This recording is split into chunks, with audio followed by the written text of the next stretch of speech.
Donc il n'était pas avec nous la dernière fois. On va revenir sur la question que je vous ai proposée, sur la question de la femme, violence dans les textes ou dans les contextes. Parce qu'il y a des versets, que ce soit la violence physique, que ce soit dans certaines dispositions normatives concernant le mariage, concernant les divorces, on va le voir aujourd'hui, ou plus exactement la répudiation, concernant l'héritage, qui produisent des violences symboliques, des injustices.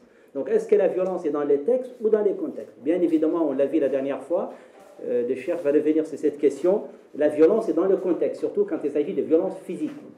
Parce que la violence contre les femmes n'est pas une question d'ethnie ou de religion, mais ça concerne tout le monde, surtout ici en France. Et je vous ai donné les chiffres les plus récents, plus de 225 000 femmes en France en 2017 subissent la violence.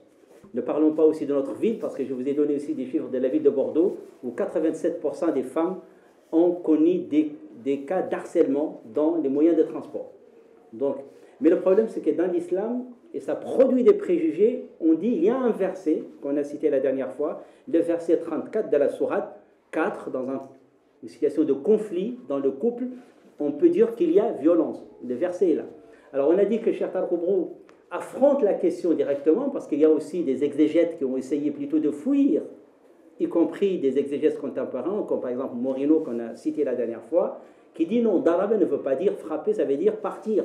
Parce que le mot daraba est cité dans le Coran, qui veut dire voyager. Contrairement à ces exégètes qui ne veulent pas affronter la question, Al-Qubrou donc affronte ces questions, mais avec son paradigme qu'on a aussi développé et qu'il faut retenir.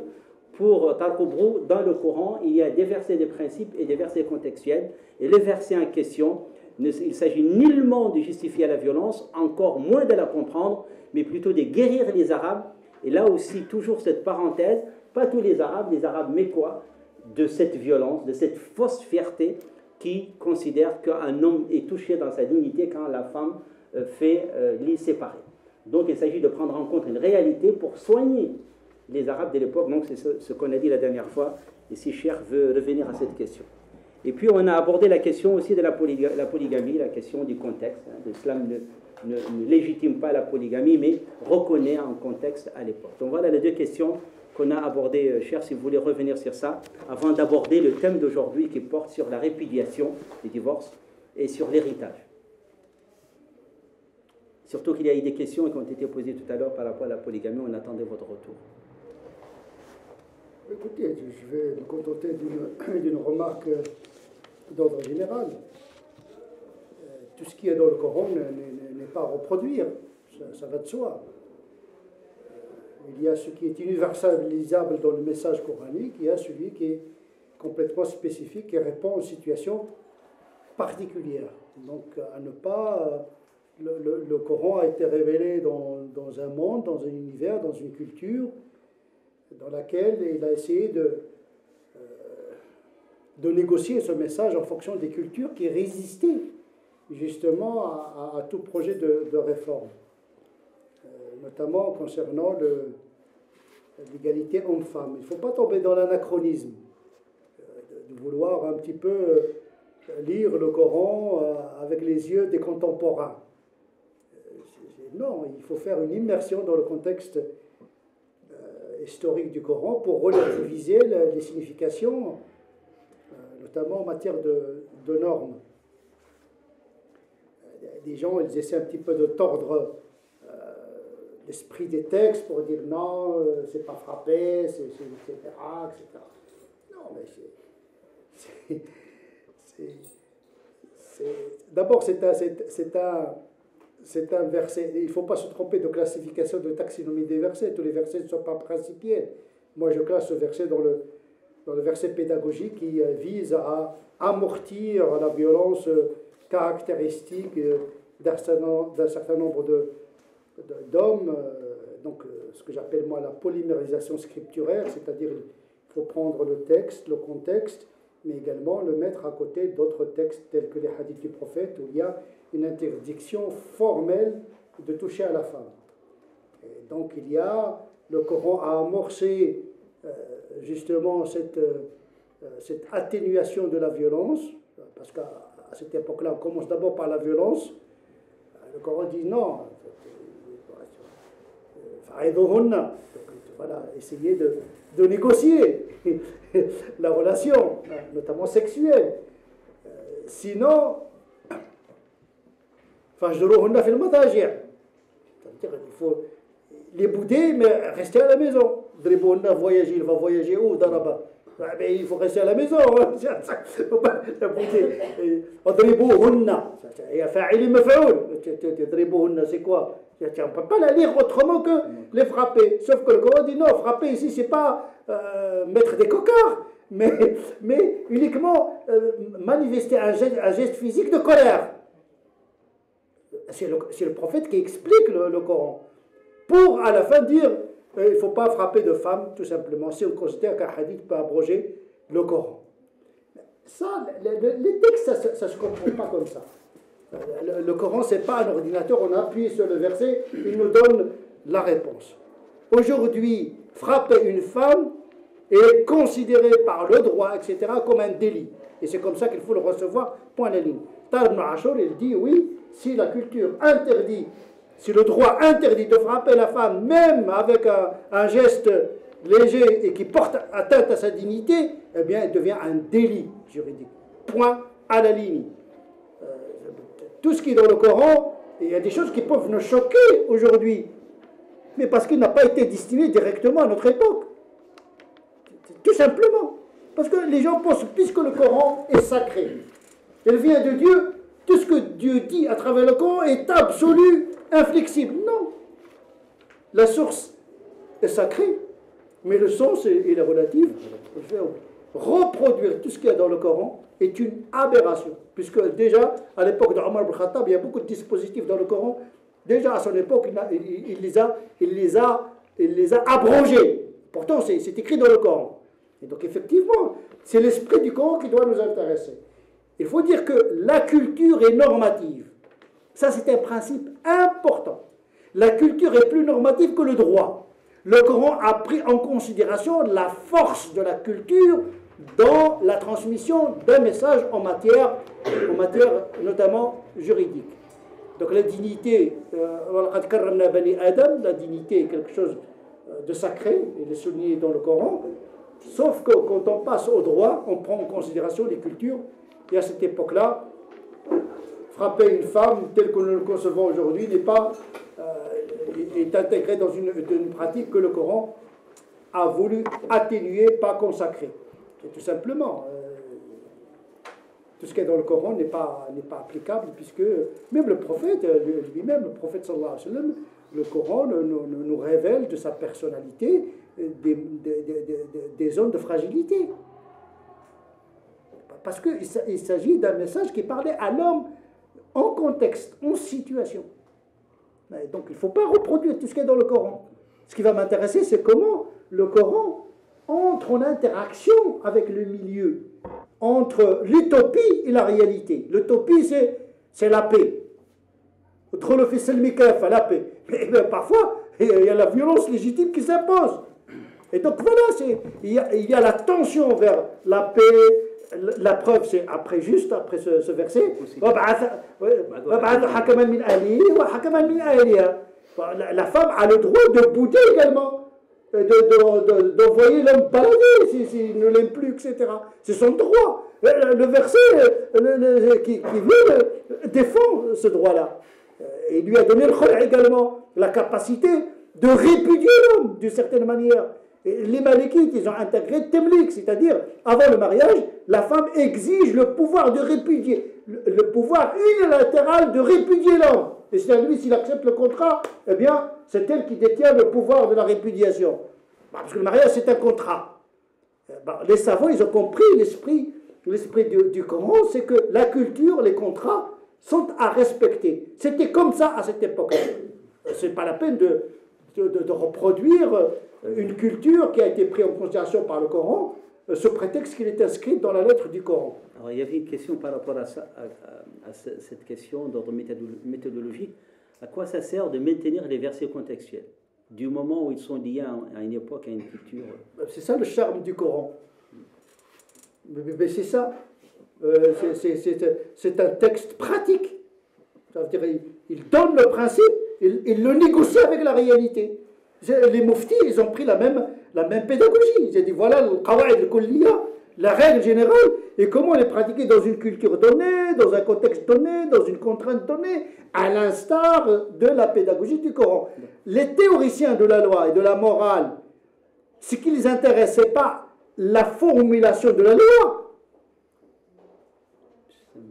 mais c'est la pédagogie de la formulation de la loi, la méthodologie.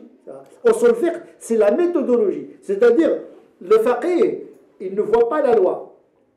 Il voit dans la loi un principe qui transcende la loi. Par le qiyas, par l'istihsan, par des méthodes très, très complexes. Donc les musulmans du Moyen-Âge, ils ont bien compris, ils ont mieux compris le Coran que nous autres aujourd'hui au XXIe siècle. Ils n'ont pas reproduit tout ce qu'il y a dans le Coran. Alors, par rapport à la polygamie, pour tenir compte du contexte, oui. Abrogation ou mis en suspension une loi. Si la culture est la même, on revient à la même. Il y a une règle qui dit Al-ibratu bi khusus as-sabab la bi umum al-lafz. Ça veut dire, dans ce genre de loi, ce qui est le plus important, ce n'est pas la généralité de l'expression du verset, mais la spécificité de contexte traité par le verset. C'est-à-dire que tout ce qui est dans le Coran n'est pas à universaliser. C'est la doctrine de l'imam Malik, d'Ahmed ibn Hanbal, de Shafi'iyya, etc., qui considère que le spécifique il doit rester spécifique au contexte coranique. Il ne doit être universalisable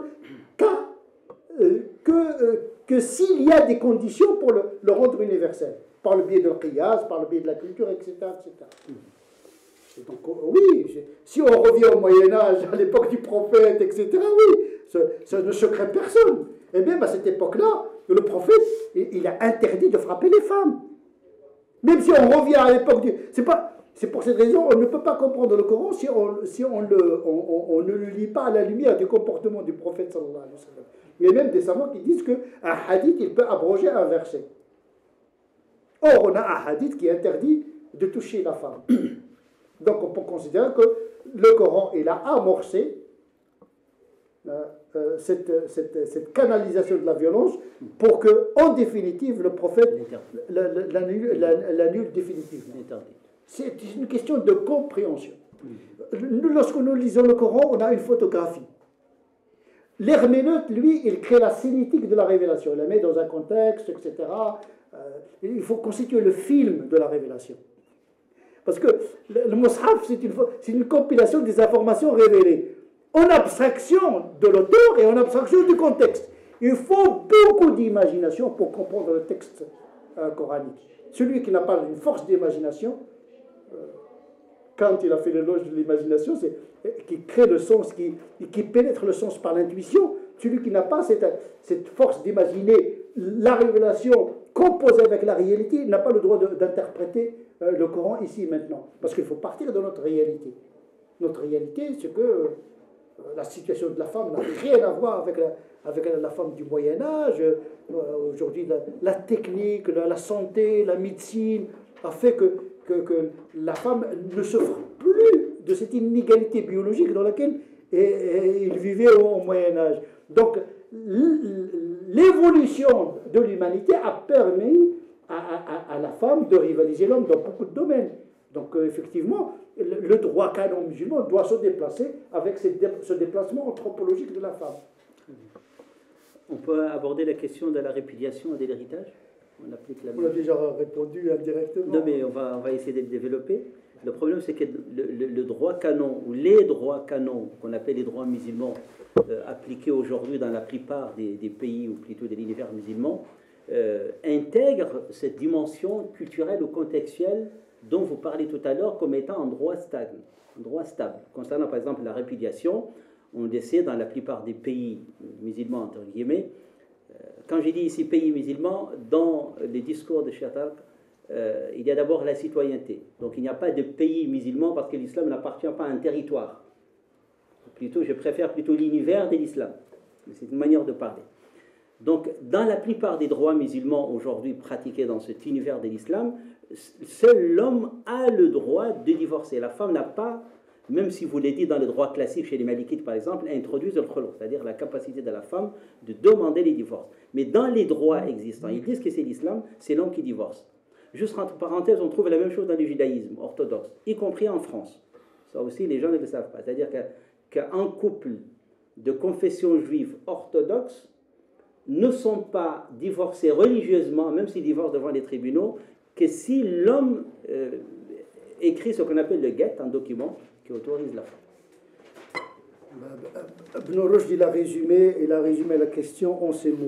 Il a dit, l'islam a donné le pouvoir de séparation, pas de répudiation, talaq c'est séparation, pouvoir de séparation à l'homme,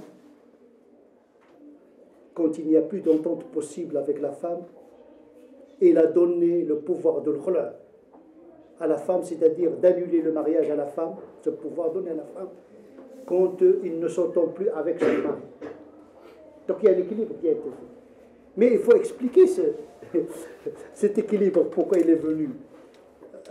Avant l'islam, l'homme, il peut répudier la femme, la reprendre, la répudier, la reprendre, la répudier, la reprendre, indéfiniment.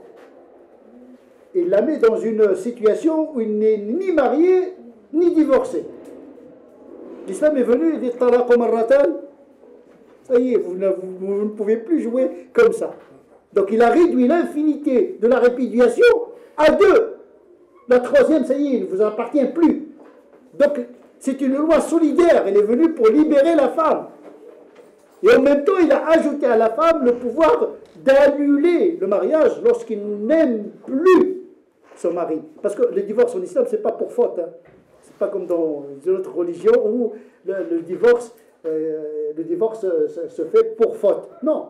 Quand il n'y a plus d'amour, quand il n'y a plus d'entente, il est légitime à l'homme de se séparer. Il est également légitime à la femme de se séparer parce qu'il n'y a plus de vie conjugale possible. Sachant que l'islam n'encourage pas le divorce. C'est la chose la plus détestable aux yeux de Dieu parmi les choses qu'il a rendues lui-même licites. Et donc effectivement, les choses sont du bon sens tout simplement. Il ne faut jamais perdre de vue la justice et la dignité. C'est le paradigme qu'il faudrait... Toutes les formulations du droit canon, ou bien du droit positif, doivent graviter autour de la non-lésion, la justice, la dignité, tout simplement. Une fois qu'on a ces principes gardés, eh bien, la loi doit servir ces principes. Il ne faut pas que la loi trahisse le principe d'égalité, dignité, de justice, etc. C'est pour cette raison, beaucoup de savants, les Hanbalites par exemple, beaucoup de savants, surtout les Hanbalites, qui disent que le mariage c'est un contrat, et la femme, il peut mettre dans le contrat toutes les clauses imaginables et possibles. Et c'est à l'homme de respecter ces clauses. Parce que le mariage, ce n'est pas un acte cultuel, c'est un contrat. Voilà, tout simplement. Il y a la culture qui entre en jeu, il y a l'urf, il y a le principe de contrat, le consentement, etc. En vérité, il y a beaucoup de charia dans le code civil français en matière de mariage, parce que Napoléon, quand il est parti en Égypte, c'est pas pour siroter le thé, hein, le thé à la menthe. Il est venu avec une partie du code civil, notamment en matière de mariage. Le contrat de mariage d'une performance, d'une complexité très moderne à cet égard. Ne mélangeons pas la pratique du mariage et du divorce dans les cultures musulmanes. C'est une culture dégradée qui est réduite à l'identité. Aujourd'hui, le statut personnel est devenu un enjeu politique. Entre les islamistes, entre les gens qui sont dans le pouvoir, etc. Or, les musulmans ne sont pas gouvernés par le droit canon, ni dans le commerce, ni dans dans beaucoup de domaines. Il leur reste que le statut de la femme. Et ils ne veulent pas lâcher le morceau. Ils veulent garder la femme soutenue. Il y a encore cette vision machiste qui sévit dans l'esprit de beaucoup de musulmans qui ne sont pas forcément des religieux. Donc il y a cette peur de la femme. Voilà, on a une vision de la femme pécheresse, tentatrice, etc. C'est redoutable, etc. Mais ça, il faut se libérer de ça. Il faut guérir, il faut se soigner. Quand on est malade, il faut se traiter. L'homme il a peur de la tentation, donc il doit couvrir la femme. est tellement fragile. Donc on verra aussi les hommes, parce qu'il y a des hommes, quand on les voit dans les mosquées, on ne sait même pas où mettre les yeux, parce qu'eux aussi ne sont pas bien habillés. Donc il y a un vrai problème qui se répercute. J'appelle pas aux femmes pas parce qu'il y a des gens qui pensent que voilà, je fais la promotion de les mœurs légères. Non, la pudeur c'est un principe qui incombe aux hommes et aux femmes. Et le rapport au corps c'est aussi quelque chose d'universel. On le voit, on n'a même pas besoin d'être musulman de voir celui-là il est habillé correctement, celui-là il n'est pas habillé correctement. Parce que on peut définir quelqu'un à travers ses habits. Voilà. Si vous êtes dans le Parlement, vous êtes avec un short, si je viens avec un short, ça se fait pas. Donc, l'habit, il fait partie de l'anthropologie, de l'éthique, etc. Dans ce domaine-là, le domaine du mariage, du divorce, etc., il y a des restes chez beaucoup de musulmans parce que jusqu'à présent, ce sont les hommes qui interprètent et veulent interpréter les textes à leur avantage. Est-ce que vous avez des questions ou des commentaires sur cette question? Oui.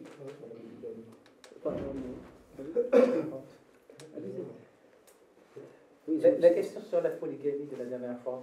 Oui, alors, je l'ai prévu. Ouais. Parce qu'il y a une question qui a été posée, parce que vous mettez le contexte au centre de votre paradigme, comme vous l'avez bien expliqué. Aujourd'hui, on a deux situations. Dans certains pays, la polygamie fait partie de la culture. Et dans d'autres pays, comme la Tchétchénie, vous savez, la Tchétchénie a été, comme Grozny, détruite pratiquement par la guerre. Aujourd'hui, les Tchétchènes sont obligés de revenir à la polygamie pour prendre en compte les veuves. Et c'est les hommes qui refusent la polygamie. C'est la société. Aujourd'hui, il faut prendre en considération le nouveau paradigme politique. Au Moyen-Âge, il n'y avait pas l'État-nation. C'est-à-dire que le droit, c'était un droit sociétal. Le canoniste, lui, il produit le fiqh et les gens pratiquent le fiqh. Aujourd'hui, le droit, il est étatique. Il exprime la volonté politique de l'État. Ce qui change complètement. Donc si un peuple, ils ont voté démocratie, etc., démographie pour des raisons, c'est leur affaire, hein, après tout. C'est comme ici, on a légiféré pour le mariage homosexuel. Bon, c'est la démocratie, le législateur, c'est le Parlement. Si la loi fait l'objet d'une discussion entre les religieux, les juristes, les politiques, etc., au Tchétché, c'est à eux de voir quel modèle choisir pour leur société. Il faut mettre ça, pas dans le droit canon comme un canoniste. Alors, monsieur Tarek, qu'est-ce que vous pensez de ça? Non! Le canoniste ne dit plus la norme qui engage toute la société. Mais ils le font au nom de l'islam. Parce qu'aujourd'hui, on est dans comment? Ils le font, c'est versé. En Tchétchénie ou dans d'autres pays, quand ils légifèrent. Oui, leur légitimité, c'est une interprétation appliquée. Mais le texte, il est là pour être réinterprété en fonction de l'intérêt. Parce que s'il voit que dans ce verset, il est le plus conforme à une maslaha ponctuelle, ben ça correspond à une maslaha. L'imam Shatibi, il dit, écoutez, dans chaque texte, le Coran, quand il porte une norme, il y a la forme, il y a le sens. Parfois, ne pas pratiquer la forme, c'est pratiquer le sens. Et là, j'étais étonné de lire ça chez un malikite qui considère que le maslaha se réalise là où il y a un mutisme scripturaire, contrairement au Tawfiq qui considère que lorsqu'il y a opposition entre un texte et une maslaha, un avantage, un intérêt, eh bien c'est l'intérêt qui prédomine et pas le texte. Parce que le texte au départ, il visait le maslaha, sauf que le maslaha a changé. Et donc il faut le maslaha comme un paradigme, comme la dignité, la justice, etc. Donc si l'État, si le peuple, si il y a des raisons objectives pour penser à telle ou telle interprétation qui répond à une maslaha, personne ne l'exclut. Et qui empêche aujourd'hui en France l'homme d'avoir 4 femmes? Personne. Une déclarée et 3 concubines. Notre président Mitterrand, il était bigame, et sur le dos du contribuable. Sauf qu'il a reconnu, mais le fait là, il a reconnu sa fille. Je vais pas de nom, voilà, etc. Restons dans les généralités. Donc effectivement, il y a une polygamie de fait. Il y a une polygamie diachronique. Vous savez, quand on est dans une société, on ne se rend pas compte des aberrations. Vous savez, chaque société a ses aberrations, ses contradictions. Mais on ne les voit pas en France, parce qu'on est habitué à nos propres aberrations. Des sociétés musulmanes aussi. Il y a des aberrations dans des sociétés musulmanes. Ils se sont accommodés à ces contradictions. Il faut une culture extérieure pour pouvoir éclairer la culture concernée sur ces contradictions. Maman, il a demandé juste après vous. Il a demandé la parole. Après non. Sur l'aspect culturel ou pas de la question du mariage, on peut se mettre tous d'accord sur la question qu'il n'est pas un acte culturel de fond. Ce n'est pas un acte d'adoration sur le fond. Il n'en reste pas moins que l'aspect moral, spirituel, comportemental est très important dans le sens où, en dehors de la législation, c'est ce qui fait la dureté du mariage. Ce que je crains dans le sens où, quand on dit le mariage n'est pas un acte d'adoration, c'est qu'on renvoie le mariage juste à l'aspect matériel. C'est ton droit, c'est mon droit, c'est ta part, c'est ma part, etc. Et c'est ce qui fait qu'actuellement, le mariage très rapidement, malheureusement. Donc, ce qui est très important, c'est que c'est vrai qu'il n'est pas un acte d'adoration, ce n'est pas un acte cultuel. Mais beaucoup de hadiths ramènent le fait que la valeur du mariage et l'affection entre le mari et la femme, l'attention qu'il y a entre le mari et la femme, etc., de manière à ce que c'est vrai que ce comportement est lié quand même à l'aspect spirituel, à l'aspect, cette valeur, on ne va pas dire culturelle, mais religieuse quand même.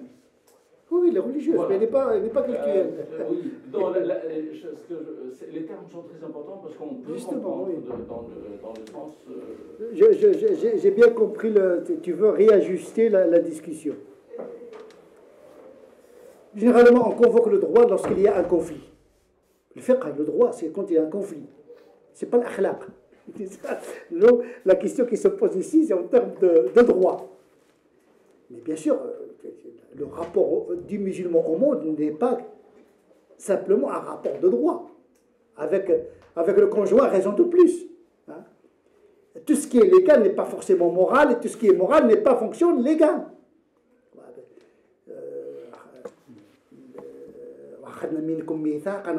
C'est un pacte moral essentiel. Le mariage, il est bâti d'abord sur le moral. Et l'enveloppe qui garantit le dysfonctionnement moral, parce que parfois la moralité, elle fait défaut, eh bien, il faut qu'il y ait le droit. Mais généralement, le droit, quand il y a un conflit, il faut que la femme connaisse ses droits et ses devoirs. Mais ça ne résout pas le problème. On ne résout pas le problème avec le droit. Mais on convoque le droit quand il y a un conflit.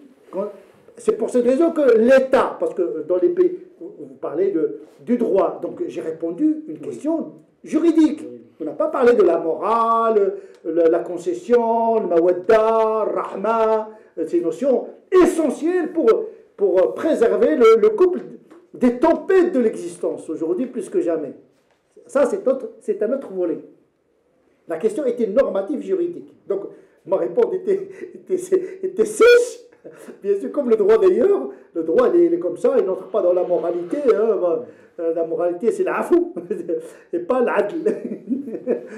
Donc, l'afou, au rahma, ça c'est le moral. Le droit, lui, l'afou, tu n'es pas obligé de pardonner. La logique de l'akhlaq, c'est pas la logique de droit. Effectivement, tu as raison de dire attention, il ne faut pas comprendre que le mariage, c'est une affaire uniquement de signature d'un contrat. Non, c'est plus que cela, bien sûr. Je suis tout à fait d'accord et merci pour juste une petite remarque qui va un peu dans le sens. C'est dans la République islamique des Comores, ça va dans le même sens. C'est, disons, la polygamie, c'est une décision d'État, et en même temps, c'est le respect du Coran. Et dans les Comores, c'est un système matriarcal. Oui, oui. Voilà. L'héritage. C'est-à-dire que c'est l'homme qui va chez l'épouse. Oui, oui. Donc, pour vous dire, là, je vais dans le sens qu'il y a association, le côté culturel, Oui. le côté étatique, hein, donc juridique, et le côté... voilà.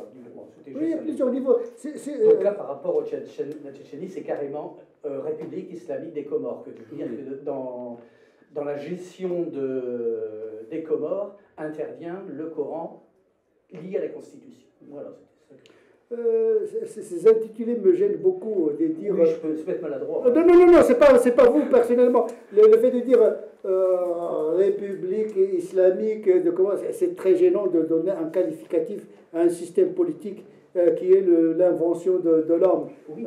C'est un problème. République des Comores, ça suffit. Hein. L'islamique est devenu un truc qu'on met ça à toutes les sauces, les chaussures islamiques, le foulard islamique, la barbe islamique, ça devient partout islamique. Alors la part de l'invention, même au Moyen-Âge, on ne parlait même pas d'islamique. On dit le khilaf al-Uthmaniya, le califat ottoman, le califat omeyyade, il n'y avait pas le califat islamique. On attribue ça à la dynastie, on attribue ça. Aujourd'hui, la sécularisation a fait que les gens ont été tellement éloignés de l'islam, eh bien, ils veulent réislamiser tout par des vocables. Ce n'est pas en mettant des vocables islamiques que véritablement on est dans l'islam, parce que l'islam, c'est la justice également, c'est l'excellence. Les îles des Comores, ils ont regretté le fait de demander l'indépendance. Hein. Donc, voilà, ils ont beaucoup de problèmes. Donc, non, mais c'est un exemple. Non, mais je profite de cette occasion pour traiter cette question d'islamique un peu partout, au lieu d'assumer sa propre république islamique. Mais c'est ça qui est dramatique. Si on lie l'islam au statut personnel. Oui, c'était par rapport à la... C'est pas à l'économie. Oui, non. Généralement, qu'est-ce qu'on a gardé dans l'islamique? Il n'y a pas d'économie, il n'y a pas de distribution de richesses. On a gardé que le statut personnel. On a dit, voilà, république islamique, État islamique, mais on ne pratique pas l'islam dans toutes ses dimensions.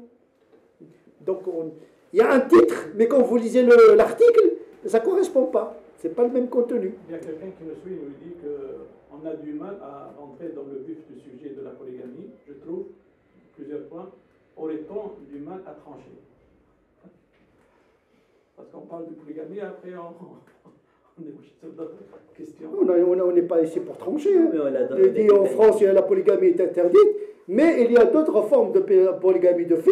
Voilà, et le polyandrie, ça part de tous les sens. Mais moi, personnellement, je suis contre la polygamie. Une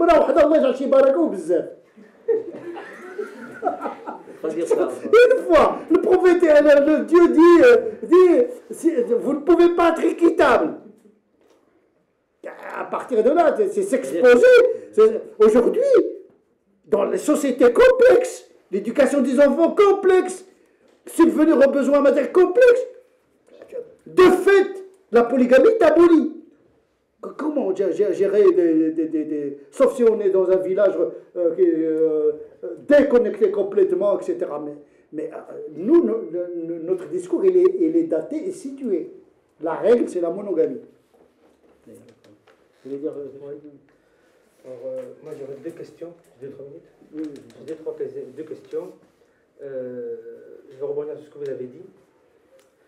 Non, juste avant, je vais poser une autre question.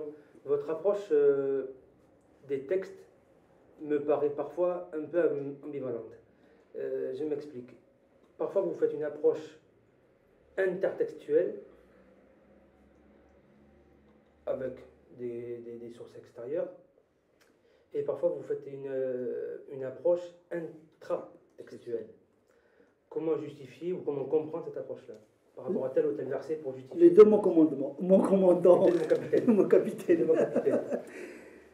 Ça dépend du sujet, parce que le paradigme, vous savez, quand on fait une interprétation, c'est comme la physique. C'est à partir d'une théorie, d'une intuition, que vous approchez le cas qui se présente. Parfois, c'est l'istihsan qui correspond le mieux à cette situation. Parfois, c'est la culture qui correspond à cette situation. Parfois, le qiyas qui correspond à cette situation. C'est-à-dire, c'est l'intuition qui oriente le choix paradigmatique de telle approche. Si je dis la culture, je sais pertinemment que la plupart des lois en dehors du culte ont intégré la culture. Parce que c'est le ma'rouf. Chaque fois, le Coran renvoie al ma'rouf, l'ada, etc., etc. Et donc, même les takalimit l'hadil untayin, c'était une pratique des politistes. Donc,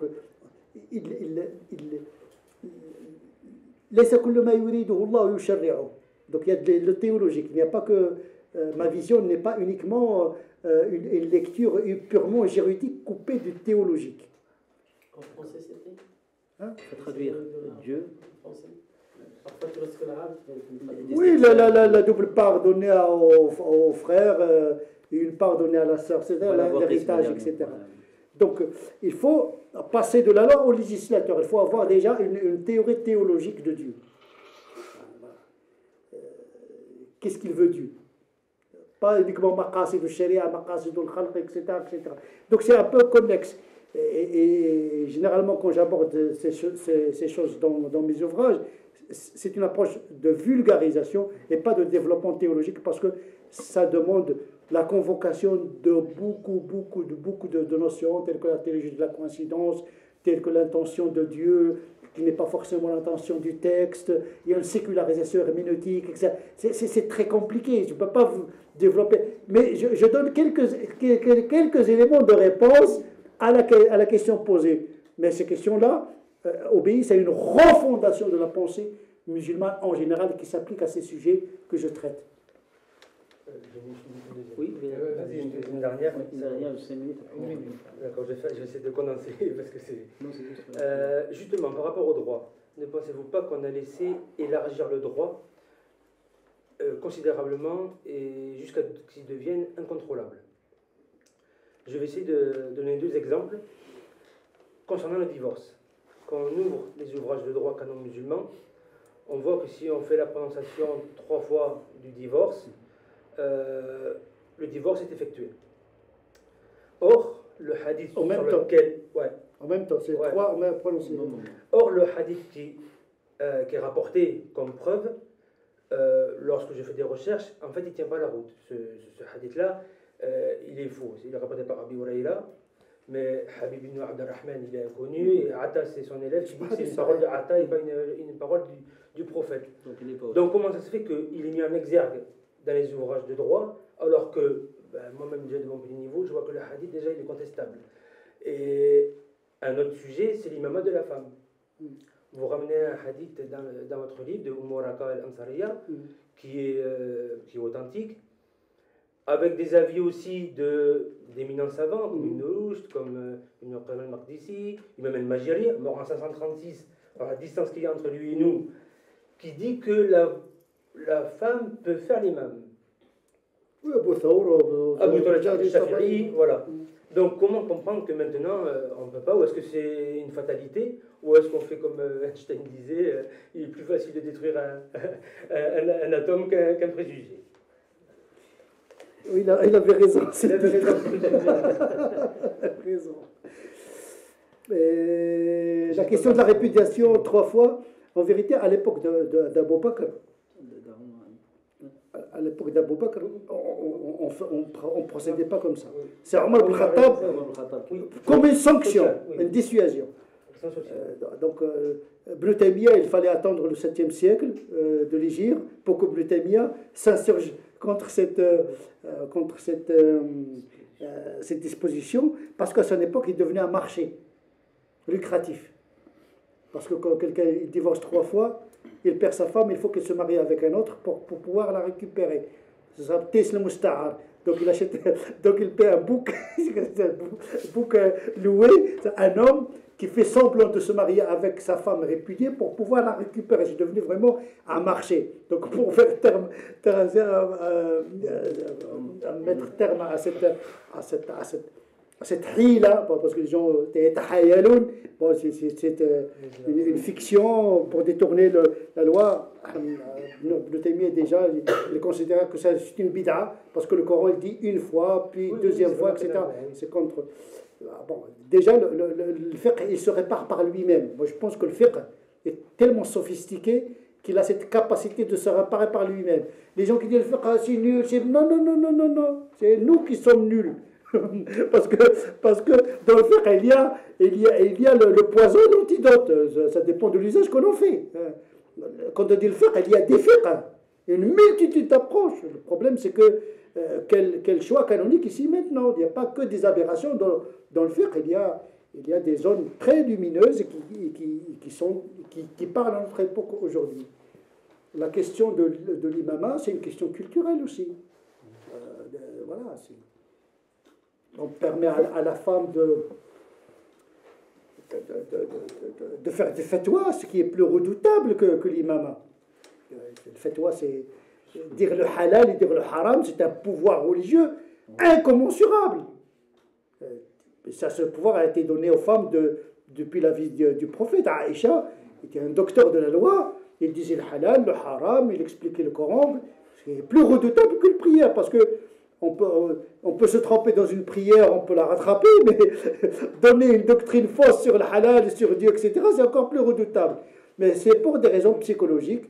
Voilà, on voit mal à cette époque, et même aujourd'hui, une femme dans le minbar en train de diriger, etc. Bon. Peut-être qu'il s'est abordé, oui. C'est la notion du patriarcat. Mais dans les confréries. Donc on revient toujours à ça. Mais dans les confréries en Afrique, une femme peut très bien exhorter les hommes. Non. L'exhortation, c'est une chose. Non, on parle de l'imama. On parle de l'imama par l'exhortation, le fatwa, etc. Il y a des enseignantes, des professeurs, etc. Le problème n'est pas là. Oui, le problème, c'est dans le cœur, diriger la prière. C'est ça, c'est un point névralgique. On admet bien qu'une femme conduise un avion, donc quand même c'est notre vie qui en dépend, hein, parce que quand il se trompe, c'est nos vies qu'on va perdre. On n'est pas capable de lui donner la direction de la prière, sachant qu'on peut se tromper de prière, on garde la vie quand même. Donc c'est des contradictions, c'est-à-dire dans le monde profane, il n'y a pas de problème. Mais dans le monde religieux, il y a un problème. Il y a des contradictions, des incohérences dans toute pensée humaine, en vérité. Parce que le fiqh, c'est une pensée humaine. Dans toute pensée humaine, il y a des incohérences. Parmi ces incohérences, c'est de refuser à la femme le droit d'avoir une fonction pastorale. Parce que doctorale est là. Il y a des femmes qui interprètent, etc. Alors, on termine avec la question de l'héritage. Et là, c'est beaucoup plus sensible par rapport à vos collègues savants. Tarkobrou dit que la question de l'héritage, parce que le Coran détaille la question de l'héritage, surtout concernant la sœur qui a le frère qui a plus que la part de sa sœur dans une question d'héritage, et ça continue aujourd'hui à se reproduire dans des pays majoritairement musulmans, y compris les familles musulmanes qui habitent aussi la France. Et ça crée non seulement parfois des chocs, mais parfois produit des injustices. Aujourd'hui, la femme travaille, assume son mari, assume aussi ses parents. Est-ce que c'est normal aujourd'hui de rester figé sur ces versets, parce qu'il s'agit des versets, il ne s'agit pas des droits canons, pour donner à la femme moins que l'homme? Et là, vous dites que ça fait partie aussi du contexte socio-économique de l'époque. Et je crois que vous êtes le seul à le dire. Parce qu'il y a beaucoup de savants, la majorité, comme Mohamed Ghazali par exemple, nos contemporains, ils disent on ne touche pas à ces versets parce que Dieu a détaillé la question de l'héritage. C'est une question qui revient à la volonté de l'État, parce que la distribution de l'héritage touche à l'économie. Touche à toute l'économie. L'héritage en France, 60% de l'héritage va à l'État. L'héritage, comme le code pénal, a été énoncé dans les textes en fonction de la nature de la société de l'époque. Il n'y avait pas d'alternation, il n'y avait pas de sophistication de la société, l'économie était très simple, il n'était pas intriqué, imbriqué, la femme ne travaillait pas, etc. Donc, cette distribution était la plus juste, car elle répondait à ce contexte-là. Parce que l'homme, il avait le devoir de subvenir aux besoins de sa femme. Aujourd'hui, la femme travaille. Si on applique le droit canon, on va dire à la femme, tu vas travailler, tu vas toucher le triple du salaire de ton mari, mais tu n'as pas le devoir de subvenir aux besoins de ta famille parce que le Coran oblige l'homme à subvenir aux besoins de la famille, mais pas toi. Donc ce sera une autre injustice. donc effectivement, c'est l'homme qui doit subvenir.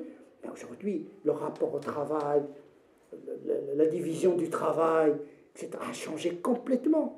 Ce qui va nous intéresser, c'est le concept de justice et d'équité qui doit se déplacer.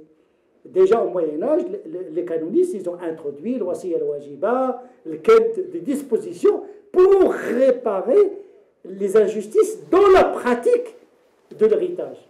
Et Dieu, il est juste. Mais cette justesse et justice, elle répond à un modèle. Le modèle a changé.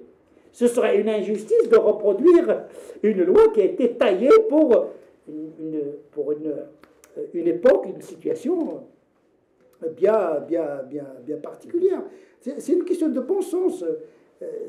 Parce que l'héritage, ce n'est pas le culte. Le culte ne change pas les 5 prières, le jeûne du mois de Ramadan, le pèlerinage, parce que ça relève d'une transcendance, dans des temps spirituels, etc. On est dans la symbolique, le culte. Il n'est pas intelligible, le culte. Je ne sais pas pourquoi les 5 prières, pourquoi un mois de Ramadan, on est dans la symbolique, on est dans le mystère de l'âme, dans sa connexion avec le divin.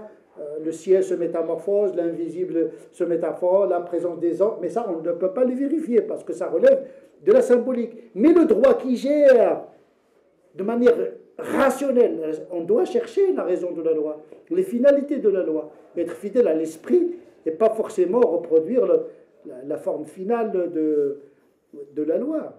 Donc, dans la loi des hommes, dans la loi des hommes, vous dites qu'il faut plutôt rester sur les versets et corriger peut-être cette injustice produite par le testament. Et dans ce que vous savez passer l'islam, vous dites le contraire. Vous dites on fait recours au droit français. Non, c'est pas contradictoire. Non, c'est-à-dire vous changez. Non, je ne change pas.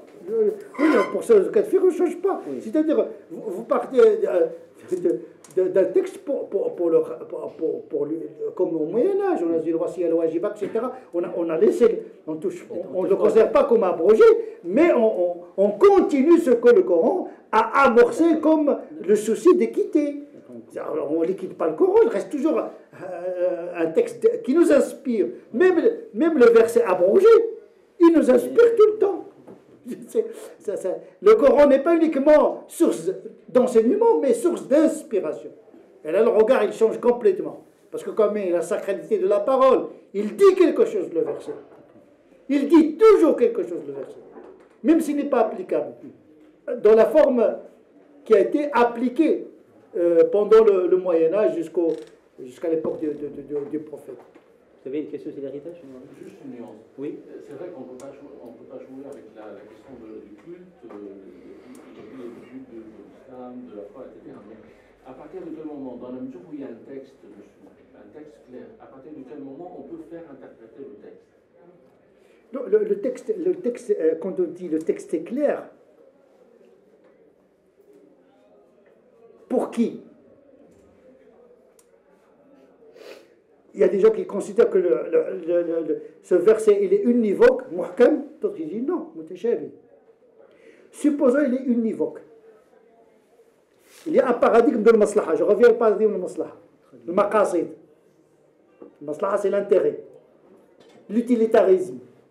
Ça veut dire que la loi a une utilité, au service d'une finalité. L'imam Shatibi, il dit attention, il y a le texte, il y a la maslaha. L'application de ce texte tel quel, il peut empêcher la réalisation de la maslaha dans un autre contexte. Parce que ce texte lui-même, il inspire la connexion d'un principe avec l'utilité qui a été prise en considération lors de sa révélation.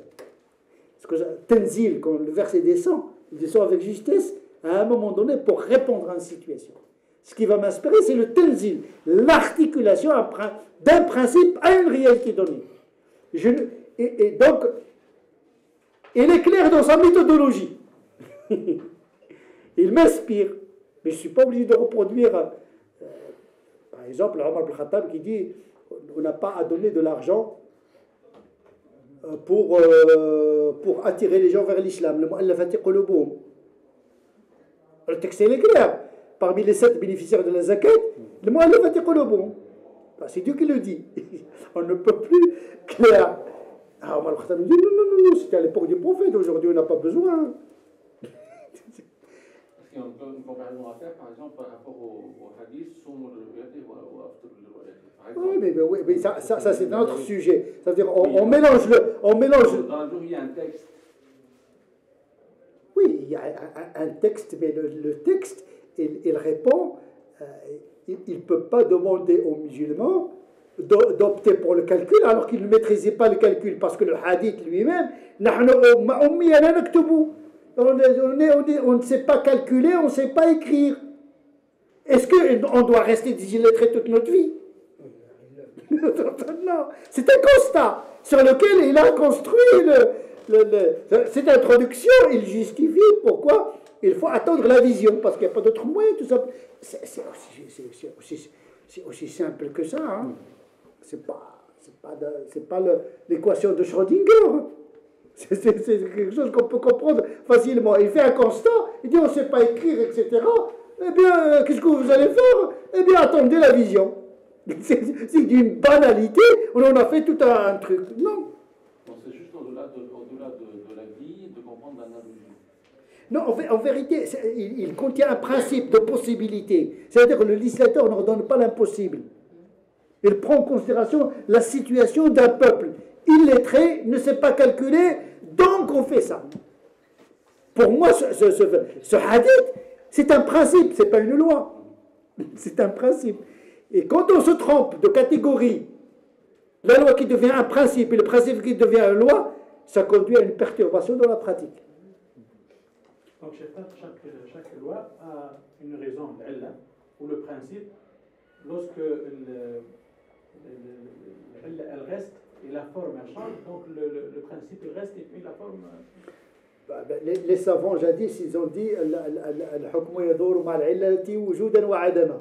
Ça veut dire la loi est en fonction de la raison. S'il n'a pas la raison, on n'applique pas la loi. Sinon, Dieu serait absurde. Il va ordonner n'importe quoi, faites ceci, ça devient l'arbitraire. Dieu il est sage, il est juste. Donc, comme a dit Ibn Qayyim al-Jawziyya, la charia, il est toute maslaha, toute utilité, toute miséricorde, toute sagesse, donc toute rahma, tout ce qui sort de rahma vers la contrainte, de la sagesse vers l'absurdité, de la justice vers l'injustice, ne fait pas partie de la charia, même si on l'y a introduit par interprétation. Et ça s'applique dans l'héritage, parce qu'il y a une seule forme qui est que la femme, elle hérite la moitié de l'homme. Il y a d'autres formes. Oui, c'est pas là. Lorsqu'on dit que la femme, il hérite la moitié, c'est pas vrai. Non, c'est lié à la charge qui incombe. Non, c'est plus compliqué. C'est pas uniquement la preuve, c'est que les parents, la maman et le papa, ils héritent la même portion. Donc c'est pas une règle dans l'absolu. C'est possible que la femme elle hérite plus que l'homme aussi. Oui, beaucoup. Deux sœurs,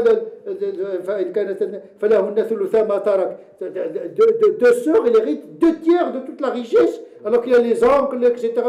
Donc ça dépend. Mais c'est lié à une anthropologie tribale, la aqila, etc.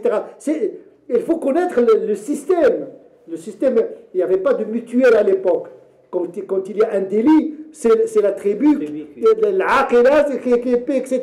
Donc tout ceci, il y a un système économique de l'époque. Si on ne le prend pas en considération, il n'y aura pas de visibilité des enseignements du Coran concernant ces questions qui touchent à la matérialité de la vie. Juste une petite remarque. Alors, juste une remarque. Généralement, on demande à celui qui est prêt, on vous demande de travailler sur les textes. Et je donne généralement la priorité pour ceux qui ont travaillé sur les textes qui va être discutés. Mais bien sûr, les débats sont ouverts, hein, n'hésitez pas. En travaillant effectivement Oui, sur oui, les c'est textes, pour cela que j'ai remarqué une petite remarque sur quand on parle de l'égalité homme-femme. J'avais remarqué que il y a le mot contexte qui revient souvent dans vos écritures, vos propos aussi. Et j'ai l'impression qu'on est en train de justifier une cause pro-domo, alors que dans ce contexte, quand on parle d'égalité homme-femme, on peut se référer aussi à tout ce qui était historique. Commençons par la philosophie grecque, sa position par rapport à l'égalité, Platon et Aristote, et puis aussi les philosophes, les Lumières, Jean-Jacques Rousseau, Montesquieu, Voltaire, etc. Diderot dans l'encyclopédie, il a tout un chapitre sur la femme, etc. Donc je trouve quand même que on est en train de parler de la position de la femme dans le contexte actuel, contemporain, sans se référer aussi aux sciences sociales qui peuvent aussi faire une sorte de comparaison, enfin pas comparaison, mais au moins alimenter un petit peu les textes et les propos dans ce chapitre-là. Oui, sauf que personne n'évoque Montesquieu ni les philosophes grecs pour justifier l'inégalité. Aujourd'hui, c'est ce qui pose problème pour des millions de musulmans, c'est le texte. Il dit voilà, c'est dans le Coran. C'est pour dire attention, c'est pas parce que c'est dans le Coran que ça n'obéit pas à la loi du contexte. C'est universel. Qu'une loi prend en considération. En vérité, il faut faire beaucoup d'intelligence pour démontrer ce qui est du bon sens, de la banalité. Mais parce que les musulmans pensent qu'on n'est pas dans la banalité, on est dans une religion superman, on est hors norme, et que le Coran c'est sacré, etc., que la question de la contextualisation du texte est devenue presque un blasphème. Puisque c'est absolu, le Coran, on ne peut pas le relativiser. Ce qui n'est pas le cas pour la philosophie grecque, qui revendique le circonstanciel. Montesquieu, il revendique le circonstanciel. Les musulmans, ils revendiquent l'absoluité, la sacralité du texte coranique. Ce n'est pas du tout la même chose. Donc, bien sûr que les inégalités, aujourd'hui, nous vivons des formes des plus violentes des inégalités entre les hommes et les femmes. Qu'est-ce à dire? L'égalité, c'est une utopie. L'égalité, c'est une utopie. Il n'est jamais réalisable totalement. Il y aura toujours des inégalités, des injustices. Le droit français contient beaucoup de formes d'inégalité.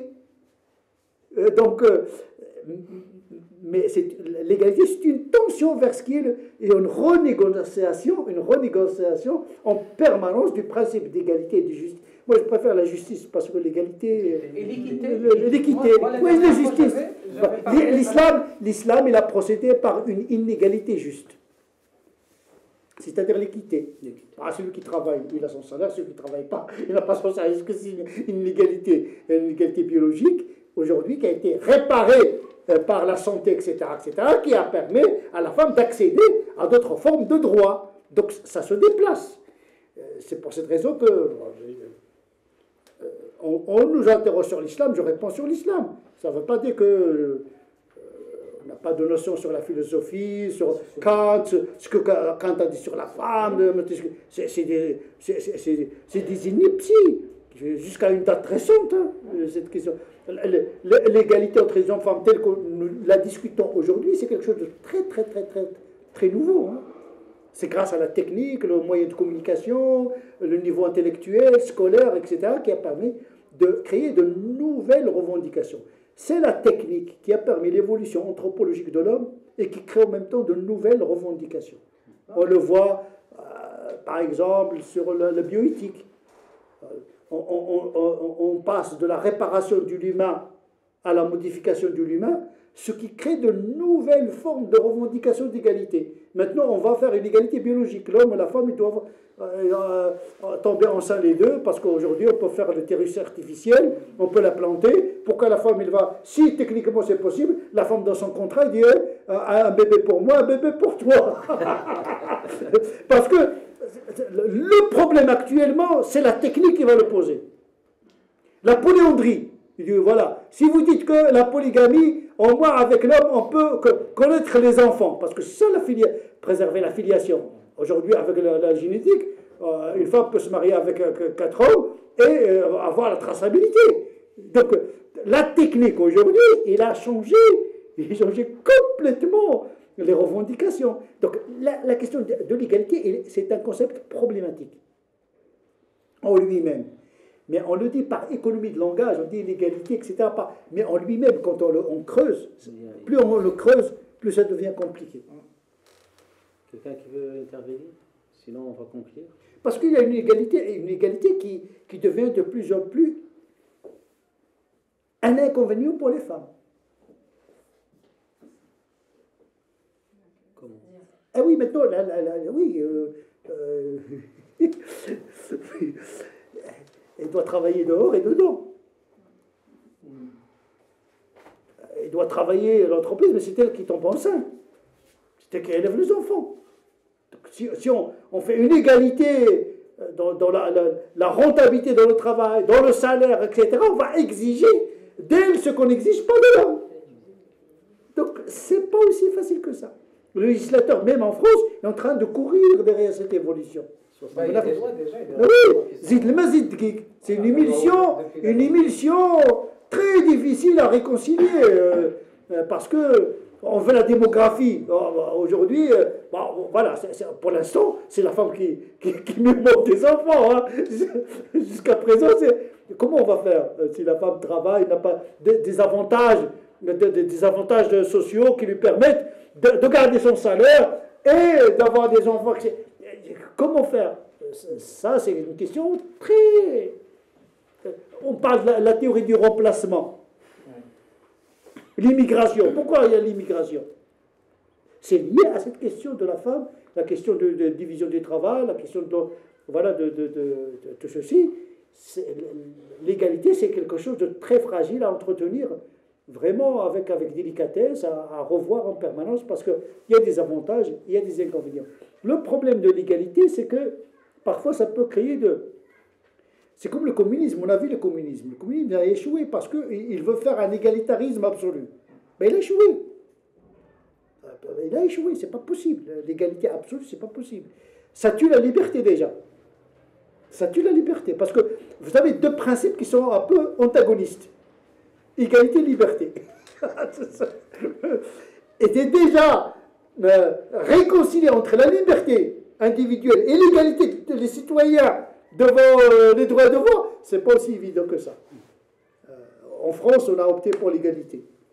S'il vous plaît, juste de dire que au-delà du débat, qui est plus proche de la sociologie parfois et de la philosophie, vos références, que de la théologie, il y a aussi l'avènement de l'intelligence artificielle. C'est l'homme par rapport, c'est plus l'homme par rapport à la femme, c'est l'homme comment il se comporte par rapport à l'intelligence artificielle. Voilà, c'était juste cognitif. Non, mais il faut quand même ici rappeler la révolution saoudienne qui a donné la nationalité à un robot féminin, mais sans hijab. Et pas selon la doctrine wahhabite. C'est-à-dire que l'Arabie saoudite qui donne la nationalité à un robot, et ne donne pas la nationalité à des immigrés qui travaillaient pendant des années en Arabie saoudite. Ça veut dire en vérité, c'est symptomatique, c'est-à-dire en vérité, l'homme et la femme, les deux sont menacés par la technique. C'est-à-dire que le robot, je dis, la théorie du remplacement, ce n'est pas des immigrés qui vont remplacer les autochtones, mais c'est la machine qui va remplacer l'humain. Moi-même, j'ai travaillé sur un livre qui s'appelle L'atrophie de l'humain, pour une vision philosophico-théologique critique de la technique. En vérité, c'est la technique qui va modifier notre rapport à la question de l'égalité, à la question de la dignité, etc. Parce que lorsqu'on va injecter un cerveau dans une machine, là, on va injecter l'âme dans une machine. Quel est son statut théologique? C'est terrible. Eh bien, on va conclure par la conclusion de votre chapitre. Le cerveau, c'est lui-même l'âme.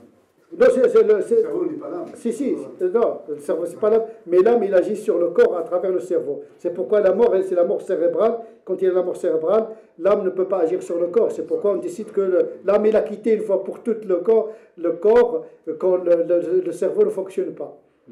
Parce que toutes les cellules du corps changent, sauf les neurones.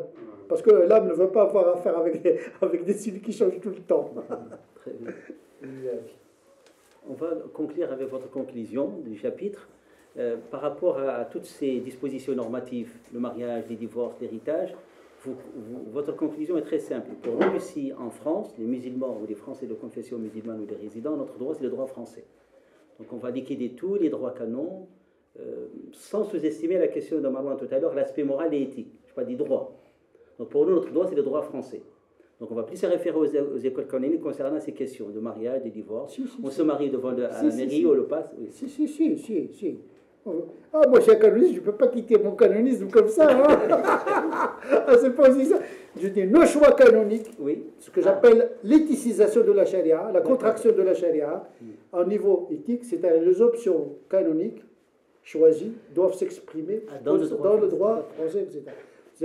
Ça veut dire c'est plus un choix étatique communautaire, mais un choix canonique individuel qui s'exprime dans le droit français en vigueur. Mais on ne peut pas liquider. C'est très clair. En tout cas, merci. Donc, retenez le premier samedi du mois. Donc, c'est bien 19h et non pas 19h30.